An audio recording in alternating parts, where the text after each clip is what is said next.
Hola amigos, yo soy Kevin y bienvenidos a Tiempos de Crisis. Amigos, voy a hacer muchas aclaraciones al principio de este capítulo. La primera es que ya habíamos grabado casi todo, estábamos más allá de la mitad del capítulo y entonces me di cuenta de que soy una pendeja y no prendí el micrófono. Así que se están perdiendo tal vez el mejor capítulo del podcast o estamos en la posibilidad de regrabarlo y hacer que este sí sea el mejor capítulo del podcast. Sea como sea, la vida es un riesgo, lo estamos corriendo aquí. Primero quiero recordarles que mi nombre es Kevin, @tarot para perros en Instagram, y que atrás de la cámara, acompañándome como todos los capítulos, está Dylan. Hola Dylan, ¿cómo estás? Al 100. Estamos intentando recrear la atmósfera de buena vibra con la que empezamos y evitar que se vea que nos está cargando la chingada por habernos equivocado. Pero eso tiene mucho que ver con el tema del día de hoy, porque el tema del día de hoy es las primeras veces. Y esta es la segunda vez que grabamos este capítulo. Antes de comenzar, quiero darles la razón. Quiero darles la razón a todos y cada uno de ustedes, o al menos los que han hecho el comentario, que han sido algunos. He visto los capítulos del podcast porque soy un ególatra que adora ver su propia cara y escuchar su propia voz. Y les voy a dar toda la razón. Los primeros 20 minutos del podcast no tienen sentido. Soy yo dialogando violentamente conmigo, intentando encontrar el hilo conductor del tema.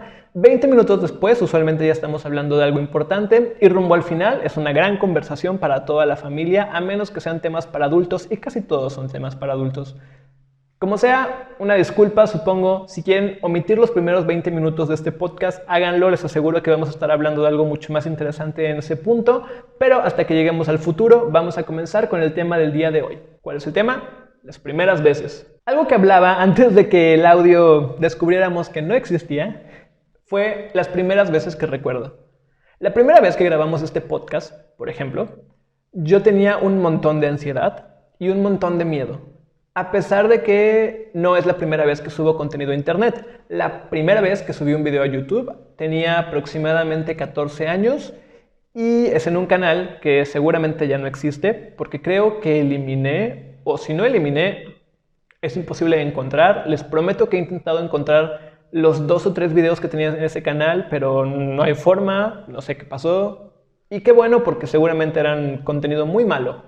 Pero tanto ese día, cuando tenía 14 y subí mi primer video a YouTube, como ahora mismo, como cada vez que hago algo por primera vez, solo había 2 emociones que sentía: miedo y ansiedad. ¿Y por qué no? Vamos a hablar del miedo y la ansiedad. El miedo y la ansiedad no son emociones que me parezcan necesariamente negativas. De hecho, creo que el miedo y la ansiedad son 2 emociones increíblemente humanas. Sé que psicológicamente no tenemos como la capacidad de sentir tantas emociones, como que en una forma muy primitiva hay como un par que sentimos realmente, y según yo una de ellas sí es miedo. No lo sé, no soy psicólogo, no me citen en sus tesis, o cítenme en sus tesis y digan, un pendejo sin referentes dice esto.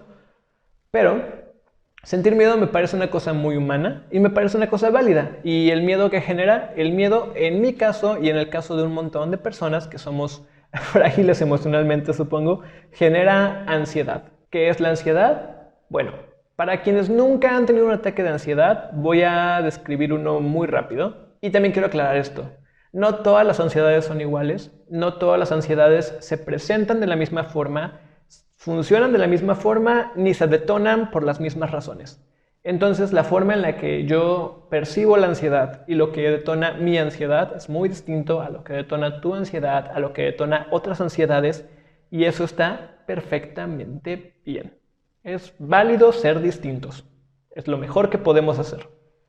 Pero en mi caso, un ataque de ansiedad, que por cierto he tenido solo un par en mi vida, es una situación extraña, que de hecho es muy difícil de describir, pero te cuesta respirar, tus manos y tu cuerpo hormiguea porque tu corazón está latiendo, entonces hay una hiperoxigenación y tu cerebro tiene mucho oxígeno, entonces tu flujo sanguíneo cambia. Es una cosa muy rara en la que sientes que vas a morir.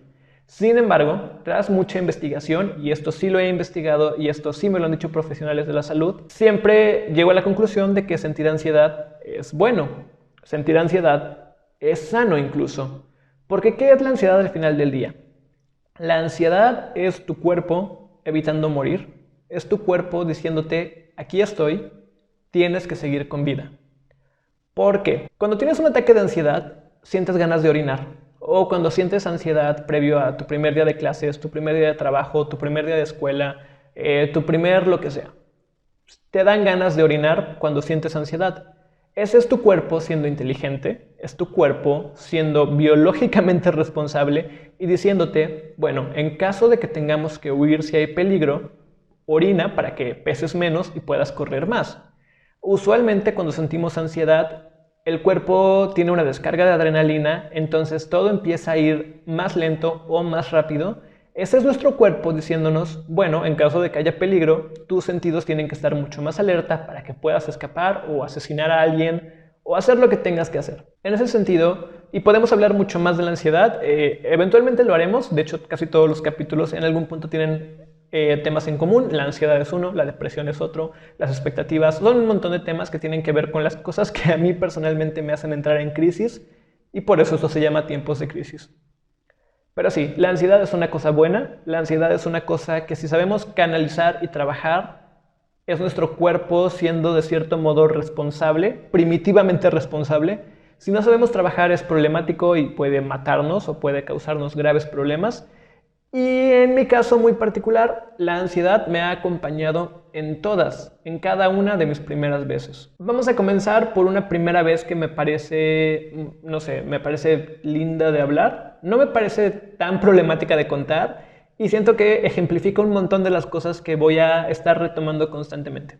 La primera vez que di un beso, es decir, mi primer beso. Mi primer beso fue con mi exnovia que tenía cuando estaba en la secundaria, cuando aún era heterosexual y no era este flamante homosexual, y aún me gustaban las mujeres y no tenía tantos problemas existenciales, o tenía muchos más. En realidad tenía muchos más, porque era un adolescente y ser adolescente eso es horrible. Ser adolescente es horrible. Mi primer beso fue una experiencia muy extraña. ¿Por qué?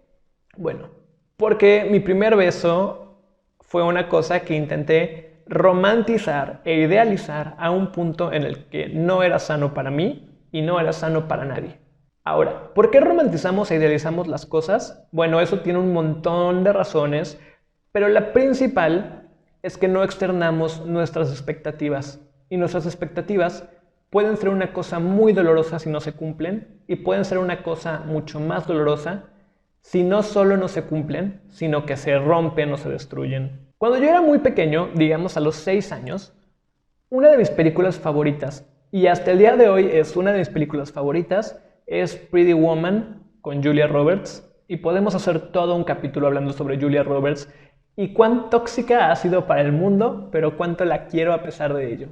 Pero sí vi Pretty Woman, vi La boda de mi mejor amigo, vi un montón de películas de Julia Roberts cuando era niño, porque mi papá y mis hermanas y mi familia en general es fan de Julia Roberts por alguna razón, y también porque la pasaban mucho en televisión pública. El punto es que de un montón de comedias románticas con Julia Roberts y algunas sin Julia Roberts, extraje un montón de modelos de cómo funcionaban las relaciones y crecí con una idea que actualmente me parece totalmente errónea, pero que en su momento me parecía la única forma de vislumbrar una relación, y es: yo soy una persona incompleta, así que requiero a otra persona incompleta para que nos completemos el uno al otro y nos salvemos de esta vorágine horrible que es la realidad y el mundo real. Vuelta a Kevin de 14 años, no pude besar a mi novia durante todo nuestro primer mes y medio de relación. Y si han sido adolescentes y tuvieron una novia cuando eran adolescentes, saben que lo único que quieres cuando eres un adolescente cochino es estar fajándote a tu novia. Para quienes no topen el término fajar, vamos a definirlo como estar besando y tocando de forma muy poco apropiada para tu edad a otra persona. Eso es fajar. Entonces sí, yo no quería besar a mi novia, no tenía problemas con tomarla de la mano, no tenía problemas con nada, no solo por el hecho de que soy un flamante homosexual, sino porque quería que nuestro primer beso fuera una cosa mágica y especial y con fuegos artificiales, y eso no pasó, Recuerdo, por ejemplo, que durante todo el tiempo, este primer mes, que cabe aclarar, cuando eres un adolescente, cuando tienes 14 o 15 años, un mes es mucho tiempo. Un mes es una vida, un día es eterno. Entonces, llevaba un mes con mi novia, nunca la había besado, ella estaba segura de que A, era gay, o B, No quería besarla por alguna razón extraña y objetivamente sí era gay, pero también la quería besar porque somos seres humanos complejos y nunca acabamos de descubrir quiénes somos. El punto es que yo estaba dispuesto a no besar a mi novia hasta que no fuera el momento indicado, en una situación indicada, en un momento que fuera más o menos cercano a lo que había visto en películas y que yo fetichizaba como la única forma de demostrar afecto. Y lo que sucedió fue todo lo contrario. Mi novia se molestó mucho. Un día en la entrada de la escuela llegó de forma bastante violenta, me tomó, me besó y me dijo, bueno, ya lo hicimos. Y la neta, agradezco mucho que haya sido así. ¿Por qué? Porque entonces pude dejar a un lado toda esta ansiedad que me causaba el no haber besado a mi novia y entonces pude enfocarme en otras cosas más importantes como tener una relación que cuando tienes 14 es una cosa muy importante y no debería serlo, pero bueno, otras cosas. El punto, ¿qué era lo doloroso de esta primera vez? Que no había externado para nada mis expectativas. Jamás le dije a mi novia, me gustaría mucho que nuestro primer beso fuera en un puente en medio de la lluvia en París. No sé, ejemplo estúpido. Pero no hice ese trabajo de externar nuestras expectativas. Entonces, hablemos un poco de expectativas y cómo externarlas. O cómo no externarlas o por qué no las externamos. Es bueno tener expectativas. Es sano tener expectativas. Lo que no es sano y lo que va a ser problemático y lo que nos va a causar un montón de daño y nos va a costar mucha terapia entender, es que si no externamos lo que esperamos, la gente no lo va a saber. Y si la gente no lo sabe, no lo va a cumplir. Y si la gente no cumple una expectativa que tenemos, aunque no se la hagamos saber, nos vamos a sentir tristes, nos vamos a sentir heridos, nos vamos a sentir violentados y defraudados. Entonces, tenemos dos opciones todo el tiempo. Externar lo que queremos, es decir, nuestras expectativas, y esperar que las otras personas hagan algo al respecto, sea positivo o negativo, o no externarlas e imaginar que de algún modo las personas tienen la capacidad de leer mentes y van a saber lo que queremos. Y esa segunda opción simplemente no es realista. Pero también tardamos mucho tiempo en entender que esa segunda opción no es realista y hay algunas personas que no lo van a entender en mucho tiempo. Y yo lo tuve que entender a la mala. ¿Por qué? Voy a poner un ejemplo que creo que está muy estereotipado y puede incluso sonar muy trillado, pero es un ejemplo que es misógino y machista en realidad. Mientras más lo pienso, más imagino una pareja heterosexual y siento que las parejas heterosexuales tienden a tener un sesgo machista y misógino porque los hombres son machistas y misóginos porque hombres, pero bueno, el punto. Cada vez que una mujer no externa sus expectativas, y si una mujer es machista y misógina no es culpa suya, es culpa del patriarcado, eso es todo otro tema, lo podemos hablar después. Si una mujer no externa sus expectativas, un hombre tiende a pensar que está loca y que es estúpida y que no es su problema. Y de cierto modo tiene razón. El problema aquí es cuando no descubrimos que tenemos tal vez un patrón en no externar nuestras expectativas. Y una cosa que es válida y que también tiene que ver con esto es preguntarle a nuestra pareja o a nuestros amigos o a quien sea cuáles son sus expectativas, si vemos que tiene un problema externándolas. Ahora, yo sé que hay una popular idea con la que yo no convivo y que no me gusta, que es si debo pedir las cosas, ya no las quiero, que es una idea muy tonta, que tiene que ver mucho con el amor romántico, y vamos a hablar del amor romántico en un momento, porque tiene que ver con otras primeras veces de las que quiero hablar. Pero, si no decimos lo que queremos, la gente no lo va a saber. Y eso suena lógico, y yo sé que queremos sorprendernos, y queremos creer que nuestra pareja es este ser humano increíble y perfecto que nos entiende sin que tengamos que decirle lo que pensamos. Pero eso no es realista, eso es idealizar a una persona. Y eso es generar una forma prototípica de cómo debe ser el amor y cómo deben ser las relaciones. Y dicho esto, vamos a comenzar a hablar de mi primera relación. Mi primera relación fue una cosa extraña, dolorosa, que me dejó secuelas, que sigo trabajando hasta el día de hoy y que me tomó mucha terapia tanto a mí como a mi exnovio poder superar. Y digo mi primera relación porque a pesar de que ya estoy en el entendido, y ustedes también, de que tuve una novia cuando tenía 14 años, con la cual de hecho duré bastante tiempo, duré como 2 años algo, que cuando eres un adolescente, vuelvo, es una vida, es un siglo. Pero vamos a omitir esa relación porque Vamos a ser mucho más honestos. Tu primera relación no es la que tienes en la secundaria. Y si sí es tu primera relación y te casas con esa persona, entonces yo te invito a que huyas y reconsideres todo lo que has hecho. Mi primera relación sucedió cuando yo tenía 18, casi 19 años, cuando acababa de salir de la preparatoria y apenas iba a entrar, no, ya había entrado a la universidad. Mi primera relación fue con un chico que iba conmigo en la preparatoria. Bueno, iba en mi preparatoria, pero jamás lo vi, jamás supe que iba ahí y jamás hablé con él hasta el día de mi graduación, y como iba un año más abajo que yo, entonces era muy poco probable que nos topáramos en la vida, según mi lógica, no sé. El punto es que esta primera relación estuvo plagada de un montón de primeras veces. Y eso es una cosa que debemos hablar, y vamos a abrir esa caja de Pandora ahora mismo. Tu primera relación es una primera vez larga, interminable y dolorosa. Tu primera relación son un montón de primeras veces, en muchos casos, en algunos otros tal vez no.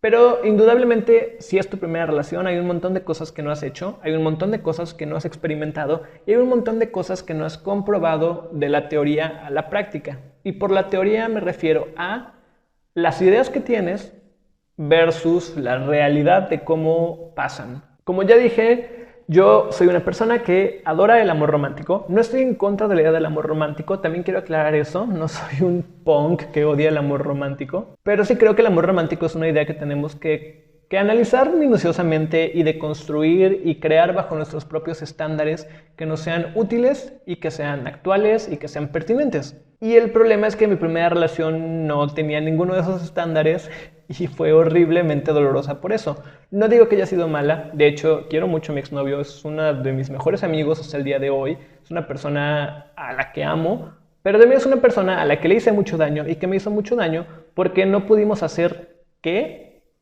externar nuestras expectativas, aceptar que la vida no es perfecta y trabajar nuestra ansiedad. Y esas tres cosas en conjunto pueden destruir cualquier relación, al menos en mi experiencia. Mi primera vez, por ejemplo, mi primera vez teniendo sexo. Mi primera vez teniendo sexo fue justo antes de conocer a mi primer novio y fue durante mi último año de preparatoria. La primera vez que tuve sexo no fue tanto, bueno, supongo que fue una decisión porque no podemos culpar a los demás de las cosas que hicimos voluntariamente, pero sí puedo decir que las expectativas que tenía respecto a tener sexo no eran mías. No me las había puesto yo, sino que las había absorbido de un montón de entornos en los que había estado. Y uno de esos entornos, que es la razón por la que decidí perder mi virginidad, fue una maestra en la preparatoria. Ahora, si alguna vez he hablado de mi preparatoria, creo que no lo he hecho, pero lo voy a hacer ahora. Mi preparatoria era una versión exagerada y ridícula de lo que es una preparatoria en el mundo real. Llevábamos clases inútiles, le cambiaban el nombre a algunas clases para que sonaran más inútiles, y los maestros vivían en el siglo XVI, entonces estaban más interesados, muchos de ellos, tal vez la mayoría, en que fuéramos ciudadanos modelo que replican un montón de patrones machistas y estúpidos y clasistas. Por cierto, en mi preparatoria los maestros eran increíblemente clasistas y misóginos y machistas y homófobos, como supongo que son en un montón de preparatorias, casi todas. El punto es que llevábamos una materia en la que nunca entendí muy bien qué hacíamos, pero según la maestra estábamos preparándonos para la vida. Y una clase, esta maestra hizo algo que me parece increíblemente antipedagógico, o al menos, sí, no puedo decir que sí, fue antipedagógico, e incluso me parece que atenta contra derechos humanos hacer esta pregunta en un salón lleno de menores de edad. Pero la maestra dijo, bueno, chavos, levante la mano quien sea virgen. Y muchas personas levantaron la mano, otras no lo hicieron. Yo honestamente no recuerdo si levanté la mano, es lo menos importante. Seguramente todos quienes la levantaron o quienes no la levantaron estaban mintiendo o no, no sé. El punto es que la maestra nos dijo, bueno, quienes sean vírgenes, qué bueno, quienes no son vírgenes, ok. Pero quienes sean vírgenes, les voy a decir un secreto muy grande que los va a acompañar por siempre. Y ese secreto no me acompaña por siempre, pero sí me acompañó durante todo ese día. Esta maestra nos dijo, quiero decirles que la forma en la que tengan sexo por primera vez, bueno, no dijo sexo, dijo la forma en la que hagan el amor, porque siempre que hablaban de sexo en esta clase se referían al término hacer el amor. La maestra dijo, la primera vez, así como hagan el amor por primera vez, así va a ser todas las veces. Y cuando tienes 17 años y sigues siendo un adolescente lleno de ansiedad, no quieres que alguien te diga que así como sea algo la primera vez, va a ser todas las veces. Entonces, en mi lógica ansiosa de adolescente estúpido, lo que se me ocurrió fue, ese mismo día, descargar Grindr, hablar con el primer vato que vivía cerca de mi casa y que me parecía pseudo atractivo, y tener sexo con él. Y ese día perdí mi virginidad, gracias a que una maestra me dijo que como fuera la primera vez, iban a ser todas las demás veces que tuviera sexo. Y supongo que fue una gran parte de la motivación para que perdiera mi virginidad, fue que quería contradecir a esta maestra y decirle, no, usted no puede generarme expectativas de cómo va a ser mi propia vida, usted no tiene derecho a opinar sobre cómo voy a experimentar la realidad. Pero de cierto modo también fue darle la razón, porque estaba tan interesado en comprobar que ella se equivocaba, que no me preocupé por mis propias expectativas, no me preocupé por cómo yo vislumbraba esta primera vez, que para un montón de gente es una cosa súper importante, y no digo que para mí no lo fuera. De hecho, si no había tenido sexo hasta ese punto era porque, bueno, objetivamente porque no conocía a nadie más que fuera homosexual. De hecho, creo que en mi preparatoria había como una regla en la que no podía ser homosexual abiertamente. No sé, una cosa rara. El punto, no fue solo por eso, sino que yo quería, o más bien yo no quería que me arrebataran una primera vez más. Entonces decidí hacerlo más estúpido y desperdiciar esa primera vez. Y el término desperdiciar también creo que ya es poner la idea de la virginidad, por ejemplo, en un pedestal. Y esa idea es una idea absolutamente obsoleta. Esa idea no debería existir. No requerimos más ansiedades ni más primeras veces inventadas. Nuestra virginidad no es una cosa real. Sí, quienes sean mujeres, cuando tienes sexo, a veces durante la primera vez se rompe tu himen, a veces se rompió andando en bici a los 4 años. No quiere decir que perdiste tu virginidad con una bici. Lo que quiero decir es que aparte de que la virginidad es una mentira y es una idea con la que yo no convivo y que no me gusta y que se me hace muy estúpida y que también históricamente es una forma en la que la doctrina católico-cristiana pudo hacer que las mujeres fueran un objeto que se podía vender, consumir y comprar. Pero bueno, ese es otro tema. El punto es que esta primera vez, muy en particular, la primera vez que tuve sexo, fue una cosa intrascendental. El vato con el que tuve sexo esa vez, pues vivía cerca de mi casa, así que me escapé de mi casa para tener sexo con él un par de veces más. Honestamente no fue ni siquiera una cosa súper satisfactoria, pero también es una realidad que tenemos que enfrentar, y si alguien que está viendo este podcast es virgen, lamento romper sus ilusiones, pero van a tener un montón de sexo insignificante en su vida. Y esa es una cosa con la que también debemos aprender a convivir, y la expectativa de que cada vez que tengan sexo va a ser algo importante, tampoco es una expectativa sana. Pero si la externan a tiempo y con las personas indicadas, quizás su experiencia sea distinta a la mía. A mí me tomó un montón de años aprender a externar mis expectativas y aprender a trabajar mis ansiedades respecto a hacer las cosas por primera vez. Volviendo a mi primera relación, por ejemplo, la primera pelea que tienes con tu novio es una cosa horrible y dolorosa y violenta y que te deja secuelas de por vida, supongo. Porque vuelvo, la primera vez que tienes una relación no tienes ningún referente más que esta idea de amor romántico que te hiciste a los 12 años. Digamos, por poner una edad, a los 12 años, construiste tu idea de lo que era el amor romántico. Quizá fue antes, quizá fue después, pero tienes una idea de lo que es el amor romántico. No es consciente, quizá. No es una idea que has dialogado con profesionales del tema o con un psicólogo o con tus amigos incluso, porque hemos normalizado que no tengamos esta conversación ni siquiera con nuestra pareja. La conversación de qué expectativas tienes respecto a una relación y qué pasa si no se cumplen y cuál es tu idea de lo que es el amor y qué es lo que buscas en una relación. Y supongo que no tenemos esta conversación porque parecería que estamos haciendo del amor una cosa súper utilitaria y una cosa que se trata como de buscar quién encaja mejor con ciertos parámetros preestablecidos que tenemos, y no creo que sea completamente eso. Podemos hacer un capítulo acerca de relaciones. Bueno, de hecho, en nuestra agenda gay va a haber un capítulo de relaciones que grabaremos pronto. Pero lo que estoy diciendo con esto es que como no tienes una referencia, no tienes un marco de referencia sobre qué está bien y qué está mal en tu primera relación, lo que sea que pase es el fin del mundo, sea bueno o sea malo. Y tu primer pelea es totalmente el fin del mundo. La primera vez que peleas con tu pareja, y especialmente cuando ya tienes 18 años y es tu primer novio, porque eres gay y nunca tuviste un novio antes de que pudieras entrar a la universidad, es una cosa muy dolorosa y es una cosa muy fea porque ves esta gran expectativa que tenías de cómo iba a ser tu primera relación y ves cómo se destruye y también ves cómo esta persona a la que indudablemente has idealizado y has creado una idea prototípica de cómo es esta persona, ves también cómo esa idea se destruye y eso es algo que te lastima mucho.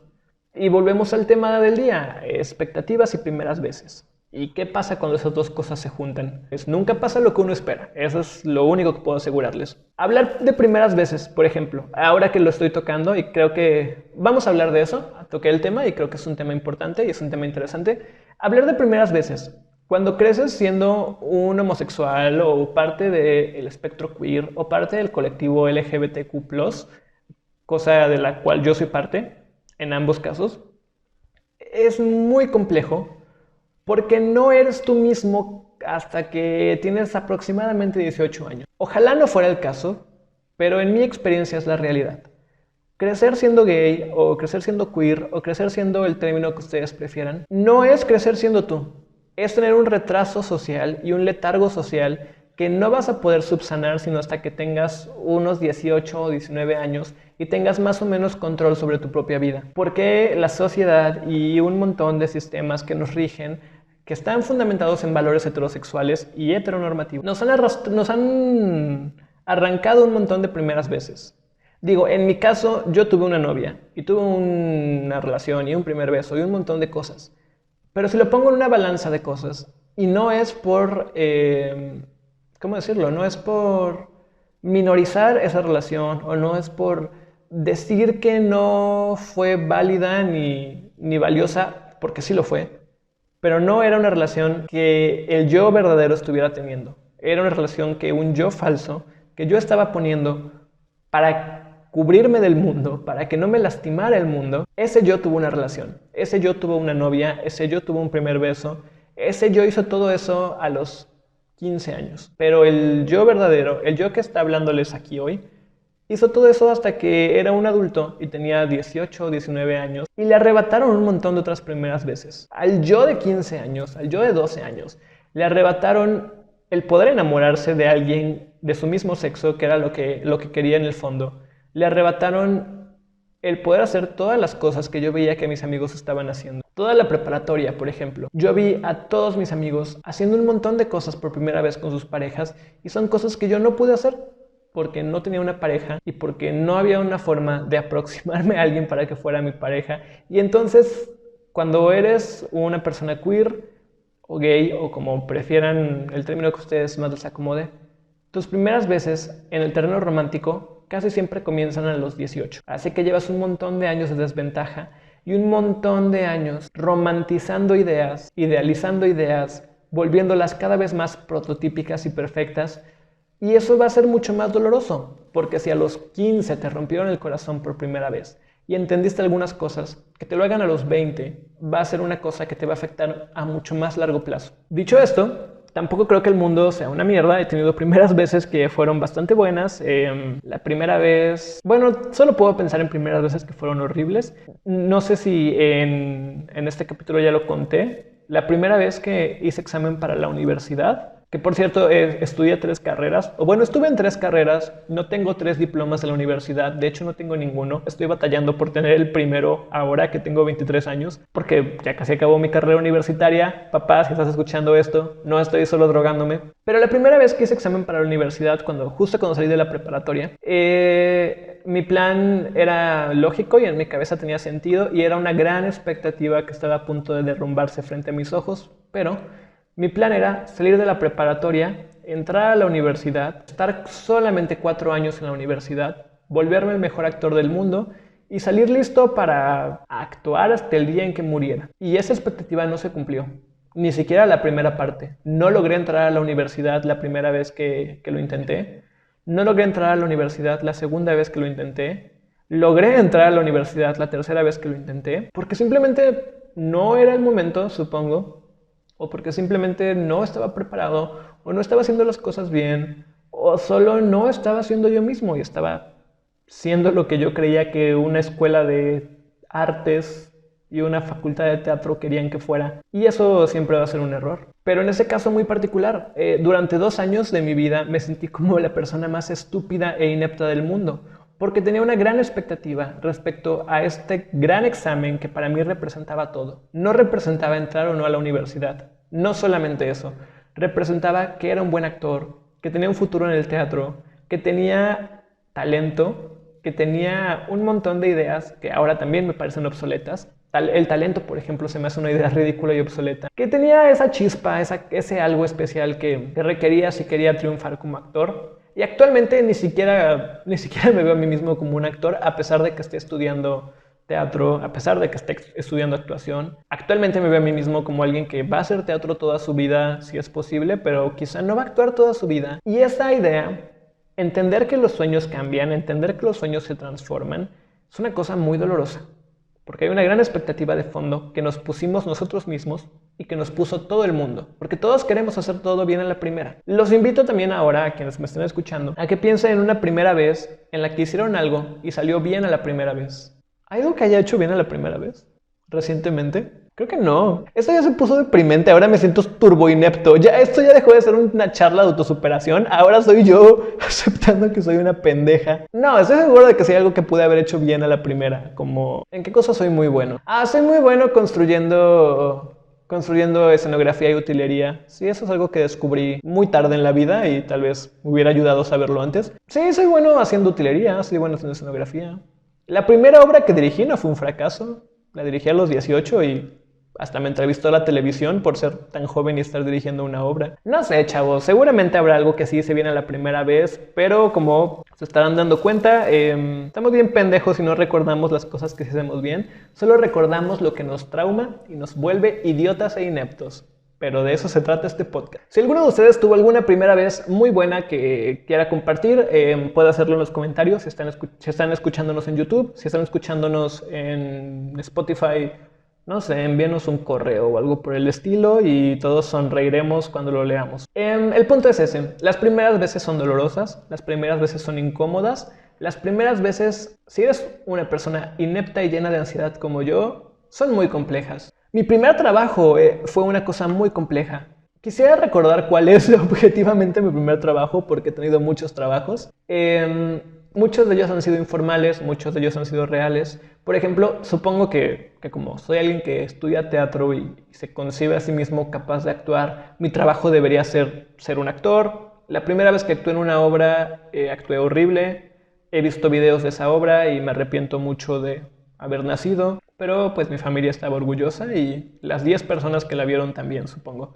La primera vez que dirigí una obra, objetivamente, no sé, creo que salió bien, aunque sea echarme flores a mí mismo, pero también creo que tenemos que hacer eso, creo que tenemos que aceptar cuando hacemos algo bien a la primera, y es válido, y es bonito, y es sano. Y no admitirlo también es ser una persona demasiado humilde, y la falsa humildad es algo de lo que estamos en contra en este podcast. Mi primer trabajo... Honestamente no recuerdo cuál fue, he tenido un montón de trabajos, pero la primera vez que trabajé bajo contrato en algo que me gustaba y algo en lo que creo que soy muy bueno fue como maquillista y fue el año pasado. O sea, fue la primera vez que dije, tengo el trabajo que siempre he querido tener, que es maquillar personas a cambio de dinero para... No era como tal una obra de teatro, pero había actores, estaba maquillando actores y me estaban pagando y estaba ocupando productos caros de marcas que no puedo comprar por mí mismo, entonces... Sí, supongo que ese fue el primer trabajo real del cual estoy orgulloso de admitir. Fue el primer trabajo real como maquillista, al menos. Y después de eso he tenido mucho trabajo como maquillista, lo cual es increíble. Pero ese primer trabajo estuve a punto de no aceptarlo porque soy una perra ansiosa y me daba mucho miedo llegar al trabajo el primer día.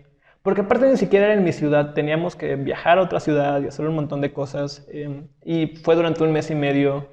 Fue un trabajo muy extenuante. Y cuando eres una perra ansiosa como yo,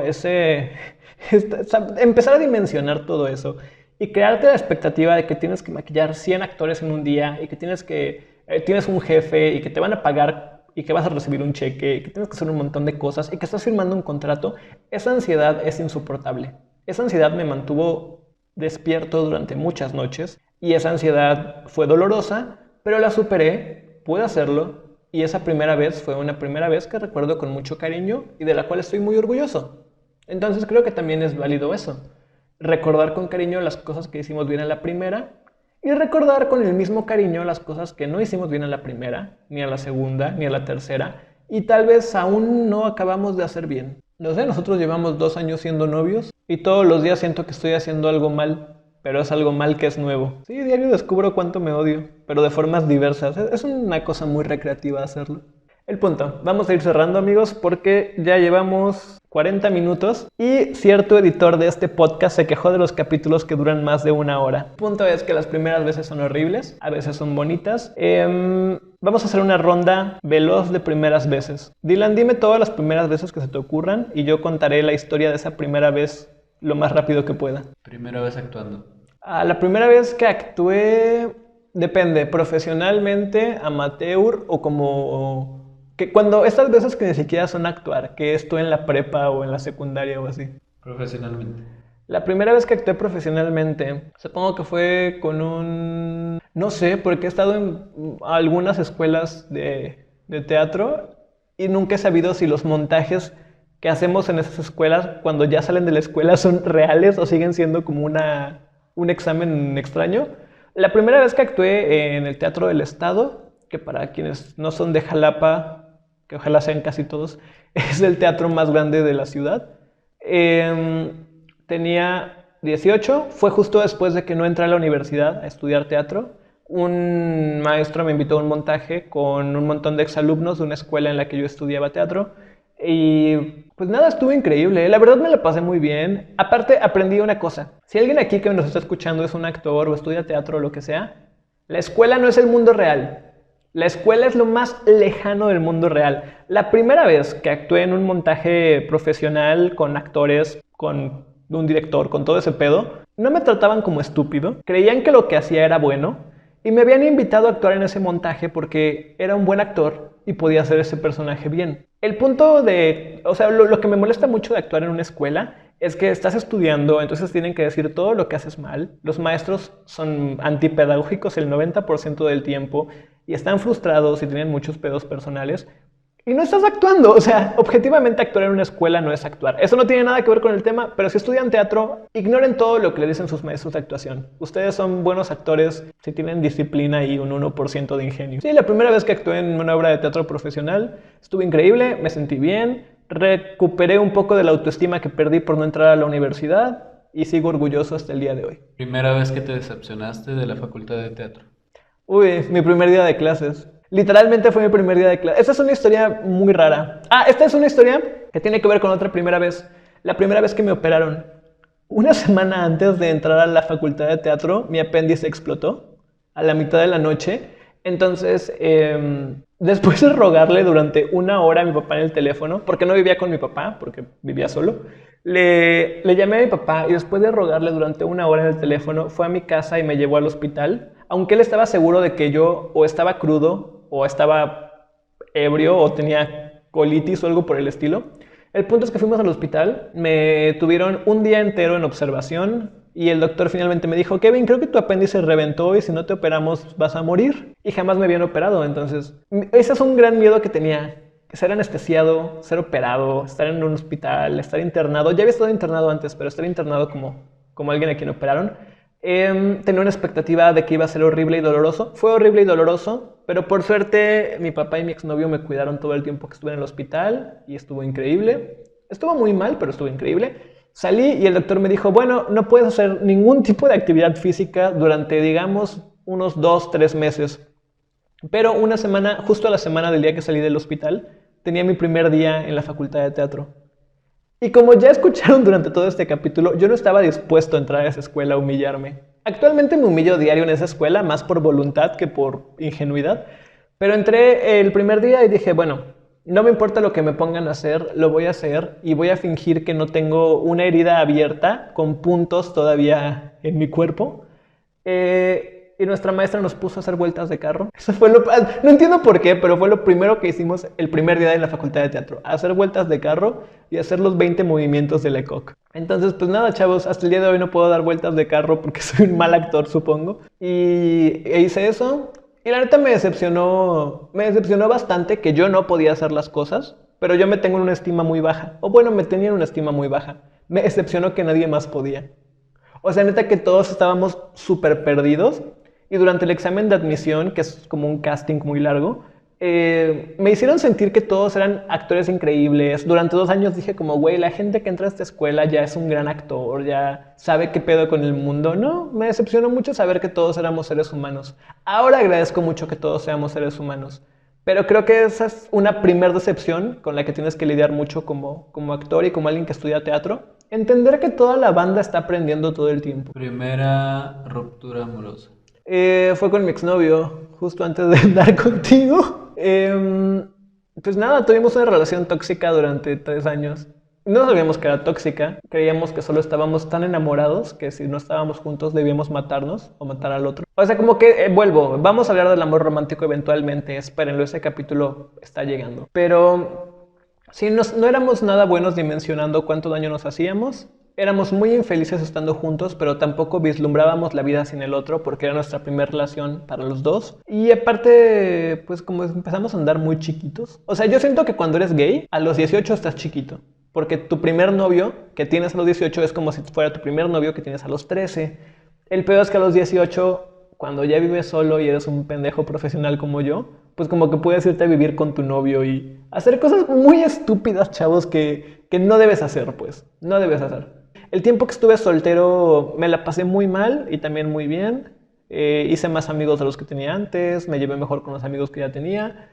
Y finalmente, pues nada, acabé como en un lugar, creo, medio sano para andar contigo. Aunque cuando comencé a salir contigo tenía lagunas emocionales gigantes, estilo, no podemos tener sexo hasta que mi corazón sane. Ahora puedo tener sexo con quien sea, pero bueno. Primera vez que te fuiste a vivir solo. Uy, eso fue a los 18. Fue un poco por mí, un poco por mi familia.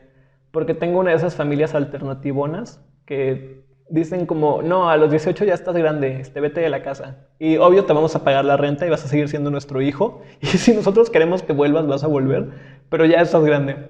Entonces sí, a los 18, 19, mi familia me dijo, bueno, pues vive solo, te vamos a mandar dinero y todo, pero pues experimenta cómo es vivir solo. Aparte de que antes de eso vivía en casa de mis abuelos, que como ya dije en algún capítulo, mis papás fueron dos figuras bastante ausentes. Mi papá estuvo muy involucrado en mi crianza, pero igual como no vivía con él como tal. Vivía en un departamento muy feo, era un lugar muy pequeño, no tenía techo, el techo era de lámina, no, el techo era de teja, entonces hacía mucho ruido y había alacranes. Me daba mucho miedo, sentía que me iban a matar en cualquier momento y estaba seguro de que había un fantasma en el baño. Primera vez que fuiste víctima de homofobia. Eso también es un tema para todo otro capítulo, que también vamos a hacer eventualmente. No sé, Dylan me ha regañado mucho, y mucha gente me ha regañado mucho por esto, pero yo era muy malo identificando cuando era víctima de homofobia. O sea, antes de que me volviera esta defensora de los derechos homosexuales, la neta es que creo que estaba en un lugar de mucho privilegio, donde si alguien me trataba mal, yo decía como, ay güey, tal persona es muy grosera, no tiene que ver con mi orientación sexual, ¿no? Entonces pasé muchos años justificando un montón de actitudes homofóbicas. Ya en retrospectiva, o sea, cuando les cuento todo esto, yo sé que sueno como muy woke, y sueno como de, güey, yo desde que iba en el kinder ya sabía lo que era la homofobia y nadie se metía conmigo. No, o sea, todo esto lo he entendido después de años de terapia y años de analizar el pasado y años de irme dando cuenta hasta hoy. Diario sigo aprendiendo cosas. ¿Qué pedo? Pero la primera vez que recuerdo que fui víctima de homofobia como tal fue con el papá de mi exnovio, que me amenazó con matarme el día que me conoció. Como que fui con mi exnovio a una plaza, nos encontramos a su papá por accidente y mi exnovio le dijo como, ay, él es Kevin, ni siquiera le dijo es mi novio ni nada. Y su papá literal como que me empujó algo por el estilo y se fue. Y yo dije, bueno, la vida sigue, ¿no? Otra persona a la que le caigo mal. Pero después, cuando mi exnovio le dijo que pues estábamos saliendo y así, su papá me buscó e intentó matarme. Bueno, solo me persiguió en su auto muchos días alrededor de la ciudad. Y pues yo tenía mucho miedo por mi vida y ahí fue cuando entendí por qué es importante hablar de derechos de los homosexuales y que la homofobia es una cosa real y que usted, señora católica de Facebook, no tiene derecho a opinar sobre nuestros derechos. Mi primera mascota fue un perro que me dieron cuando tenía 6 años para subsanar que mi mamá me había abandonado. Soné muy ebrio cuando dije esa frase, no sé por qué, pero sí, mi primera mascota fue un perro que que mis abuelos me dieron como terapia psicológica para, no sé, que fueran mis padres. Literal, mi abuela llegó y me dijo eso. Mi abuela no tiene tacto, pero mi abuela llegó un día de su trabajo, porque trabajaba en un hospital, trabajó toda su vida en un hospital. Sigue viva, pero trabajó toda su vida laboral en un hospital. Llegó un día con un perro y me dijo, Kevin, toma este perro porque tu mamá te abandonó y este perro no lo hará. Y ese perro no me abandonó. Hasta que entré a la secundaria, en mi primer año de secundaria, mi perro me iba a acompañar todos los días a tomar el autobús y un día lo atropellaron por mi culpa. No, o sea, como que salí corriendo porque se me hacía tarde. El perro no me vio, siempre me acompañaba. Vio cuando ya estaba como corriendo, entonces el perro corrió atrás de mí, como que se tropezó y quedó en medio de la calle y un autobús lo atropelló, pero no lo mató. Entonces solo lo destruyó por dentro. Esta es una historia también que me significó mucho trauma, chavos. Estuve con ese perro de los 6 a los 13 años. Pero sí, entonces el perro murió y fue la primera vez que experimenté la muerte. Fue lo más cercano, supongo, bueno, se había muerto mi otra abuela cuando yo era muy niño, entonces no lo recuerdo no recuerdo haber lidiado con ese duelo. Pero la primera vez que sentí la muerte cerca, o que algo cercano a mí, un ser vivo cercano a mí murió, fue ese perro, y me deprimí muy cabrón y lloré mucho y entendí que la vida es una cosa muy efímera. Últimamente hemos estado hablando mucho de la muerte en esta casa. Bueno, con esa nota ligeramente triste vamos a terminar. No, por favor, no. Primera vez que te pintaste el cabello, porque eres fan de pintarte el cabello. Soy fan de los cambios radicales de look. Ayer estábamos hablando de eso igual con Mariana, que es nuestra otra roomie. A los 12, creo. No sé. Cuando iba en la primaria, mi papá me compraba. Mi papá es el culpable de todo. O sea, si alguien dice que las parejas homoparentales no deben tener hijos, yo lo confirmo. Mi papá me daba demasiada libertad. Y tampoco tanta, pues, porque era mi papá. Pero cuando era niño me compraba este gel muy 2000ero que te pinta el cabello. ¿Sí lo ubicas? Que según yo era para niñas, porque solo venía como en rosado y verdecito y así. Y debe ser rubia para que te pinte el cabello. Eso no te lo decían en el comercial. Entonces yo me ponía un chingo de ese gel cuando era chiquito y como que me mamaba tener el cabello verde. Y ya cuando tenía 12, el verano antes de entrar a la secundaria, fue la primera vez que químicamente decoloré mi cabello y lo pinté. Quedó horrible. Hay fotos rondando el internet. He decolorado mi cabello muchas veces intermitentemente. Pero a los 12 fue la primera vez que fui un pequeño punk y pinté mi cabello de verde. Con esa nota ligeramente menos trágica vamos a terminar. Cuéntenos algunas primeras veces de ustedes. Creo que fue un buen capítulo. Estoy orgulloso de nosotros. Entonces, yo soy Kevin, @tarotparaperros. Síganme en Instagram. Gracias a Dylan por acompañarme, @DylanYusif. ¿Algo, Dylan? Pues nada, cuídense de la homofobia, de los machos. Y compartan este podcast, amigos. Estamos interesados porque más gente Escuche a un joto hablar de su vida. y encuentre la luz. No sé, ya recibimos un comentario de odio. ¿Quién? No sé, lo bloqueé, pero alguien me envió un mensaje diciéndole así como, te odio, ojalá te mueras. Y no sé por qué mi primer instinto fue decir como, ok, pero como fue en Instagram le di como no ver mensaje. Pero era sobre el podcast, o sea, sé que fue sobre el podcast. O no, recibo comentarios de odio regularmente, chavos, que es ilegal amenazar gente. Pero bueno, en esa nota igual de violenta vamos a terminar. Yo soy Kevin, muchas gracias por ver Tiempos de Crisis, nos vemos la próxima. Bye. Aquí viene la música. I'm flying high, but I got a feeling I'm falling for nobody else.